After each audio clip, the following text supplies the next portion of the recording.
Franchement, pose-toi la question, le Coran, est-ce que c'est juste un livre ancien parmi tant d'autres, ou est-ce qu'il y a vraiment quelque chose de différent? Pendant des siècles, on a entendu tout et son contraire. Mais aujourd'hui, on a un outil complètement nouveau pour y réfléchir, c'est l'intelligence artificielle. Et devine quoi? L'intelligence artificielle, elle lit, elle compte, elle compare. Mais surtout, elle n'a pas de parti pris. Alors je me suis dit, si on lui confiait le Coran, si elle analysait ce texte mot par mot, sans émotion, sans foi, sans filtre, et qu'elle me dise juste « Hey, voilà ce que j'ai trouvé ». Je vais être honnête avec toi, ce que j'ai découvert m'a scotché. Et c'est exactement pour ça que je fais cette vidéo. L'intelligence artificielle comme ChatGPT peut lire le Coran en arabe dans sa version originale, sans biais de traduction. Le Coran, c'est un texte vieux de plus de 1400 ans, révélé oralement, fragment par fragment, sur 23 années. Pas de manuscrit structuré, pas de relecture finale, pas d'ordinateur ou de correcteur automatique.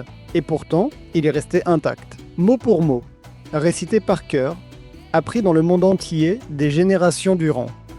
Mais ce qui m'a le plus surpris, c'est que certaines personnes affirment depuis des années que le Coran cacherait des structures internes, des schémas invisibles que seuls les chiffres peuvent révéler, des équilibres numériques impossibles à inventer sans technologie. Alors j'ai tenté moi-même l'expérience. J'ai demandé à plusieurs intelligences artificielles d'analyser le texte en arabe, à la source, sans passer par de la traduction, et de compter certains mots-clés. L'objectif, c'était de voir si les fameuses structures numériques étaient réelles, ou si c'était juste des légendes. Et là, bam, l'IA me sort des résultats fous. Des mots opposés qui apparaissent exactement le même nombre de fois. Des thèmes récurrents, parfaitement équilibrés. Et même des notions spirituelles alignées sur des cycles naturels. Le plus étonnant, c'est que l'IA elle-même m'a dit « les probabilités que ce soit un pur hasard sont extrêmement faibles ». Et là, je me suis dit « ok, on va creuser ça ». Tu veux des exemples? Accroche-toi. D'abord, le temps est littéralement inscrit dans le texte. On va commencer par cet exemple simple, basique, mais quand même incroyable. Le mot « jour » apparaît 365 fois dans le Coran, une fois pour chaque jour de l'année. Et le mot « mois » 12 fois, comme dans notre calendrier solaire. Mais attends, c'est pas fini. Voici des paires parfaitement équilibrées. Le mot « vie » et le mot « mort » apparaissent 145 fois chacun. Ange et démon apparaissent 88 fois. Cette vie et l'au-delà apparaissent 115 fois chacun.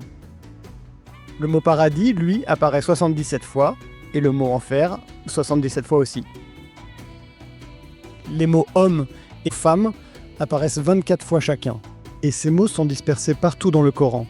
Pas côte à côte, pas dans les mêmes chapitres, mais au final, le compte est exact. C'est comme si chaque mot avait été placé à sa place exacte sans jamais déséquilibrer le reste. Et vraiment, ce texte n'a jamais été modifié, c'est le même depuis 1400 ans. Maintenant, si on prend un autre exemple, avec Jésus et Adam, c'est le miroir parfait. Dans la sourate 3, verset 59, le Coran dit « Pour Dieu, Jésus est comme Adam, il l'a créé de poussière ». Ce verset établit une comparaison directe entre les deux. Jésus n'est pas décrit comme un être divin, mais comme une création de Dieu, tout comme Adam avant lui. Et là, un détail m'a frappé.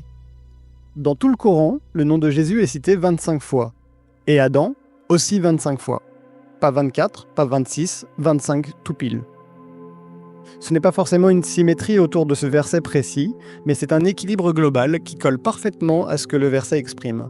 Jésus est comme Adam. Et même si ces mentions sont dispersées dans des chapitres différents, le fait que le texte les équilibre exactement reste intriguant. Surtout dans un texte aussi ancien. Est-ce que c'est voulu? Est-ce que c'est un hasard? Je ne sais pas. Mais l'IA, elle, ne trouve aucune raison logique pour que ça tombe aussi juste, si ce n'est que c'est le cas, et que c'est réel. Maintenant, parlons des proportions de la mer et de la terre. Là, on entre dans ce que j'appelle les chiffres qui bluffent. Le mot mer est cité 32 fois, le mot terre, lui, est cité 13 fois. Au total, ça fait 45 mots. Maintenant, fais le calcul. 32 divisé par 45 est égal à 71,1%. 13 divisé par 45, ça fait 28,9%. Et ça correspond exactement à la répartition d'eau et de terre sur notre planète. Et on parle d'un texte révélé au 7e siècle, bien avant la science moderne, les satellites, les mesures précises. L'IA a estimé que la probabilité d'un tel résultat par pur hasard est de 1 sur 100 000. Autrement dit, c'est comme lancer un dé à 100 000 faces et tomber directement sur le bon chiffre. Est-ce que c'est humainement possible? C'est la question que j'arrête pas de me poser. Est-ce qu'un homme, au 7e siècle, sans ordinateur, sans calculette, sans logiciel de traitement de texte, aurait pu composer un texte oral révélé sur 23 ans, avec des symétries précises, des équilibres logiques, des statistiques exactes? Le tout sans jamais se tromper. Sans édition, sans correction. Juste en récitant, dans des contextes changeants, parfois urgents, parfois émotionnels. Et maintenant, même aujourd'hui, avec tous nos outils, personne n'a réussi à créer un texte comparable. C'est comme assembler un puzzle géant, à l'aveugle pendant 23 ans, et découvrir à la fin que tu as construit une horloge suisse, parfaite, millimétrée. Alors, est-ce que ça prouve que le Coran est d'origine divine? Je ne suis pas là pour dire ça.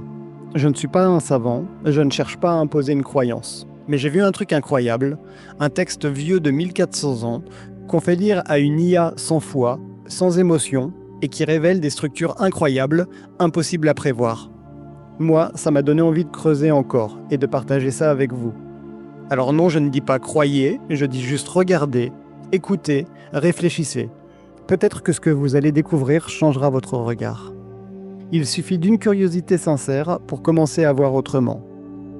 Parce que parfois, une simple question peut réveiller de grandes réponses. Si ça vous a intrigué autant que moi, partagez cette vidéo, peut-être qu'elle fera naître chez quelqu'un une vraie question. Merci de m'avoir écouté, à bientôt.